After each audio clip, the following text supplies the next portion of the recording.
இந்த ஒற்றை தமிழ் மகனோட குரல் மட்டுமல்ல, ஒட்டுமொத்த தமிழ்நாட்டு மக்களுடைய குரல்। ভারতে কোরবানির ঈদ বা ঈদুল আজহা নিয়ে এবার এমন এক তুলকালাম কাণ্ড ঘটতে যাচ্ছে যা হয়তো খোদ নরেন্দ্র মোদীর সরকারও কল্পনা করতে পারেনি। একদিকে যখন গরু জবাই বা গরুর মাংস নিয়ে গোটা ভারতে চলছে চরম কড়াকড়ি, ঠিক তখনই দক্ষিণী সিনেমার মেগাস্টার থেকে পুরোদস্তু রাজনীতিক বনে যাওয়া থালাপতি বিজয় দিয়ে বসলেন এক বোমা ফাটানো ঘোষণা।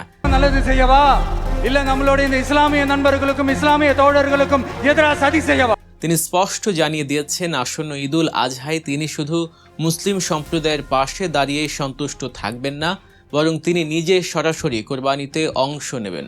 ভারতের বর্তমান রাজনৈতিক প্রেক্ষাপটে এমন একজন সুপারস্টারের ঘোষণা আক্ষরিক অর্থে এক বিশাল ভূমিকম্প। কিন্তু কেন এই তুমুল জনপ্রিয় তারকা হঠাৎ এমন চরম আইনি ও রাজনৈতিক ঝুঁকি নিলেন?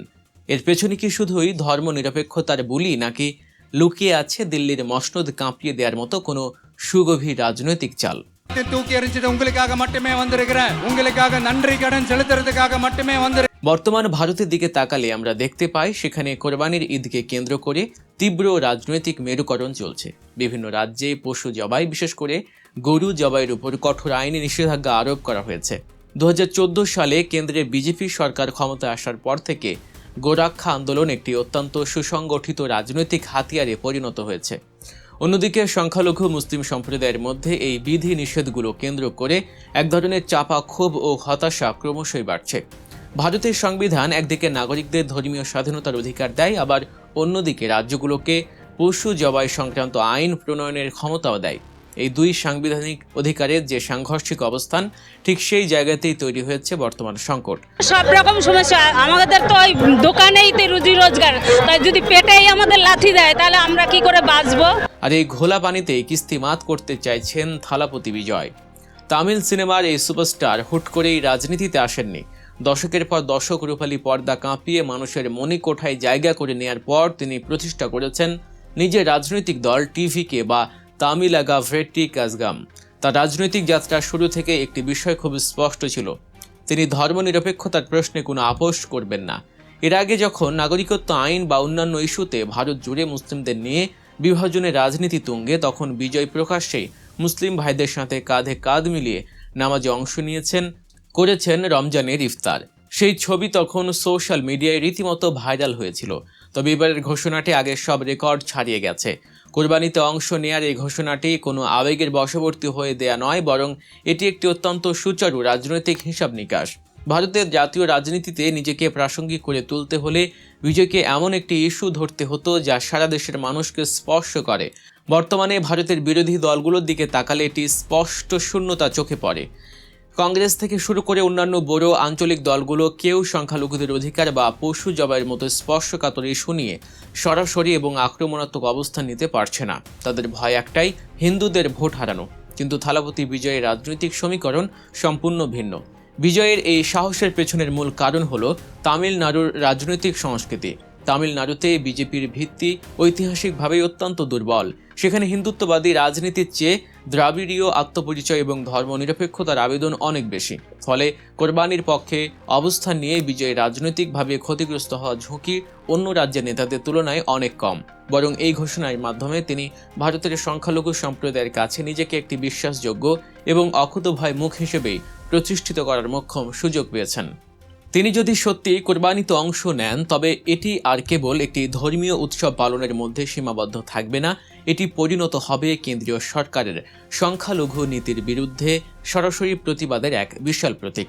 বিষয়টি শুধু ভারতের অভ্যন্তরীণ রাজনীতির মধ্যেই সীমাবদ্ধ নেই।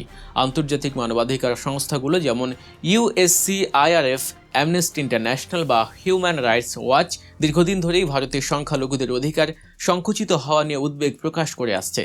এমন একটি আন্তর্জাতিক প্রেক্ষাপটে ভারতের একজন প্রথম সারির আইকন যখন প্রকাশ্যে সংখ্যালঘুদের ধর্মীয় অধিকারের পক্ষে ছাতি টান করে দাঁড়ান, তখন সেটি বিশ্বমঞ্চেও দারুণ প্রভাব ফেলে। এর পাশাপাশি আমাদের বুঝতে হবে উত্তর ভারত এবং দক্ষিণ ভারতের রাজনৈতিক দ্বন্দ্বের বিষয়টি।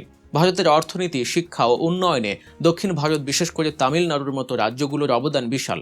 কিন্তু তা সত্ত্বেও রাজনৈতিক ক্ষমতার মূল কেন্দ্রবিন্দু রয়ে গেছে সেই উত্তর ভারত তথা দিল্লিতে। উত্তর ভারত কেন্দ্রিক রাজনীতি দিয়ে পুরো দেশ নিয়ন্ত্রণের যে মানসিকতা, বিজয়ের এই পদক্ষেপ তার বিরুদ্ধেও এক ধরনের প্রচ্ছন্ন বিদ্রোহ। কুরবানির ইস্যুকে কেন্দ্র করে তিনি মূলত দক্ষিণ ভারতের স্বতন্ত্র পরিচয় এবং স্বাধীন রাজনৈতিক চেতনার প্রকাশ ঘটাচ্ছেন। এটি দিল্লির একদলীয় আধিপত্যবাদের বিরুদ্ধে একটি সুস্পষ্ট বার্তা। স্বভাবতই বিজয়ের এই ঘোষণার পর পুরো ভারত দুই ভাগে বিভক্ত হয়ে গেছে। সোশ্যাল মিডিয়া থেকে শুরু করে চায়ের দোকান, সবখানেই এখন একটাই আলোচনা। একদল মানুষ, বিশেষ করে ধর্মনিরপেক্ষ ও সংখ্যালঘু সম্প্রদায়, বিজয়ের এই সাহসী অবস্থানকে সাধুবাদ জানাচ্ছেন। তারা বলছেন, মুখে অসাম্প্রদায়িকতার কথা সবাই বলে, কিন্তু কাজে প্রমাণ করার বুকের পাটা কেবল থালাপতি বিজয়েরই আছে। অন্যদিকে কট্টরপন্থী ও ডানপন্থী শিবির থেকে ধেয়ে আসছে তীব্র সমালোচনা এবং হুমকি। বিভিন্ন সংগঠন ইতিমধ্যে হুঁশিয়ারি দিয়েছে যে বিজয় যদি তার ঘোষণা বাস্তবায়ন করার চেষ্টা করেন তবে তারা এর বিরুদ্ধে তীব্র প্রতিরোধ গড়ে তুলবে। এখন সবচেয়ে বড় প্রশ্ন হলো, ভবিষ্যতে আসলে কি ঘটতে যাচ্ছে? প্রথম সম্ভাবনা হলো, বিজয় যদি তার কথা অনুযায়ী সত্যি কোরবানিতে অংশ নেন তবে পুরো ভারতের প্রতিক্রিয়া হবে মারাত্মক। কট্টরপন্থী সংগঠনগুলো এর বিরুদ্ধে আইনি ব্যবস্থা নিতে পারে, আদালতে মামলা হতে পারে। দ্বিতীয় সম্ভাবনা হলো, কেন্দ্রীয় সরকার বা অন্য কোনো রাজ্য সরকার আগে থেকেই আইনি বাধা তৈরি করে তাকে আটকানোর চেষ্টা করতে পারে।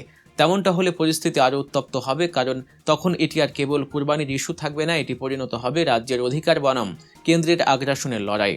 আর তৃতীয় এবং সবচেয়ে জটিল সম্ভাবনা হলো, এই ঘটনাকে কেন্দ্র করে যদি কোনো সাম্প্রদায়িক উত্তেজনা ছড়িয়ে পড়ে তবে ভারতের সামাজিক বুননে তার এক সুদূর প্রসারী নেতিবাচক প্রভাব পড়তে পারে। তবে ঝুঁকি যাই থাকুক না কেন, রাজনৈতিক বিশ্লেষকরা একটি বিষয়ে একমত, থালাপতি বিজয় সচেতনভাবেই এই ঝুঁকি নিচ্ছেন। তিনি জানেন যে রাজনীতিতে টিকে থাকতে হলে কখনো কখনো স্রোতের বিপরীতে সাঁতার কাটতে হয়। তার এই পদক্ষেপ যদি সফল হয় তবে ভারতের রাজনীতিতে তিনি এক নতুন অধ্যায়ের সূচনা করবেন এবং তামিলনাড়ুর গণ্ডি পেরিয়ে তিনি হয়ে উঠবেন জাতীয় রাজনীতির এক অবিসংবাদিত নেতা। আগামী কয়েক দিনের মধ্যেই বোঝা যাবে পরিস্থিতির মোড় কোন দিকে ঘোরে। কেন্দ্রীয় সরকার কি নীরব দর্শকের ভূমিকা পালন করবে, নাকি প্রশাসনিক ক্ষমতা ব্যবহার করে তাকে থামানোর চেষ্টা করবে? বিরোধী দলগুলো কি তখন বিজয়ের পাশে দাঁড়াবে, নাকি নিরাপদ দূরত্ব বজায় রাখবে? আর সবচেয়ে বড় কথা, থালাপতি বিজয় কি শেষ পর্যন্ত তার এই বোমা ফাটানো ঘোষণায় অটল থাকতে পারবেন, নাকি প্রচণ্ড রাজনৈতিক ও আইনি চাপের মুখে পিছু হটবেন? আপনার কি মনে হয়, বিজয়ের এই পদক্ষেপে কি সত্যি একটি ধর্মনিরপেক্ষ ভারতের জন্য সাহসী লড়াই, নাকি এটি শুধুই সংখ্যালঘু ভোট ব্যাংক নিশ্চিত করার এক চতুর রাজনৈতিক কৌশল?